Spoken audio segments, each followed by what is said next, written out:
Pulverlakering efter gulkromatering er den bedste metode til at male aluminium til f.eks. vinduer og døre. I Skjern ligger Vestjysk Industrilakering. Specialister i lakering af aluminiumsprofiler, brugt primært til vinduer, døre og facader. Med en erfaring bygget op siden 1976 har firmaet udviklet den bedste metode til at forbehandle og pulverlakere til byggeindustrien. Med et 12-trins døbeforbehandlingsprogram og efterfølgende pulverlakering leverer Vestjysk Industrilakering kvalitetslakering, der holder i årevis. En produktion starter med de rå aluprofiler, der ankommer fra valseværket til Vestjysk Industrilakerings lagerhotel. Her anbringes de med stregkode, som følger profilerne rundt i produktionen. Lagersystemet gør det i øvrigt muligt for kunderne at følge varebeholdningen på lageret. For at få det bedste resultat ud af en pulverlakering er forbehandlingen vigtig. Emnerne skal forbehandles grundigt ved en døbeproces, så den efterfølgende pulverlakering får den bedste vedhæftning.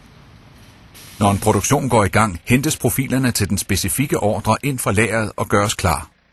Vestjysk Industrilakering benytter et særligt 12-trins døbeforbehandlingsprogram, som er den grundigste på markedet. I det store kromateringsanlæg sker processerne efter følgende behandlingstrin: affedtning, bejsning, dioxidering, gulkromatering, slutskyld i demineraliseret vand og til sidst tørring. Denne metode er også den bedste forbehandling af aluminium til efterfølgende limprocesser. Denne type forbehandling har i enkelte tilfælde gjort, at vi i samarbejde med kunden og vores underleverandør har ydet 25 års garanti til slutbrugeren. Vestjysk Industrilakerings succes kan tilskrives den grundige kontrol undervejs i hele processen. Det er laboratoriets opgave at teste kvaliteten. Blandt andet testes saltindholdet af det demineraliserede vand i slutskyldsfasen. De enkelte væsker i forbehandlingskarrene testes også løbende i laboratoriet. Emnerne er nu tørre og helt rene. For ikke at påføre urenheder, må de kun håndteres med handsker. Alle profiler flyttes nu fra forbehandlingsprocessen til malerlinjen. Profilerne køres igennem malerrobotten og videre ind i den 30 meter lange hærdeovn.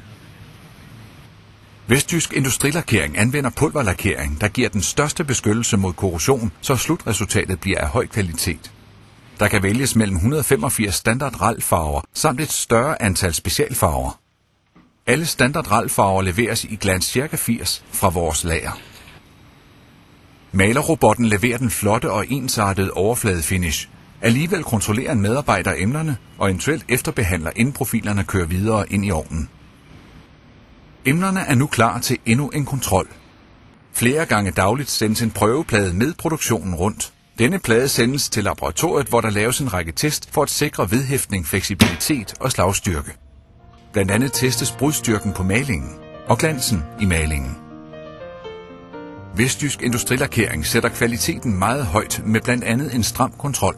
Derfor er virksomheden certificeret af kvalitetsorganisationen GSB International. Kun få danske lakeringsvirksomheder har opnået denne godkendelse. Miljøhensyn er i dag en integreret del af Vestjysk Industrilakerings forretningskoncept, hvilket resulterede i, at vi i 1999 blev miljøcertificeret efter ISO 14001. Emnerne er nu klar til at blive pakket. Nogle påføres folie for at undgå ridser under transport, viderebearbejdning eller montage hos kunden. Det hele pakkes efter kundens anvisninger og gøres klar til levering. Vi kan mere end aluminium. Vestjysk Industrilakering tilbyder også jernfosfatering, triaffedtning og slyngrensning af jern- og stålemner. Gå ikke på kompromis med kvaliteten, når det handler om lakeringen. Vestjysk Industrilakering er altid i tæt dialog med kunderne med rådgivning om farvevalg og kvalitet. Vestjysk Industrilakering, et stærkt bud, hvis facaden skal holde.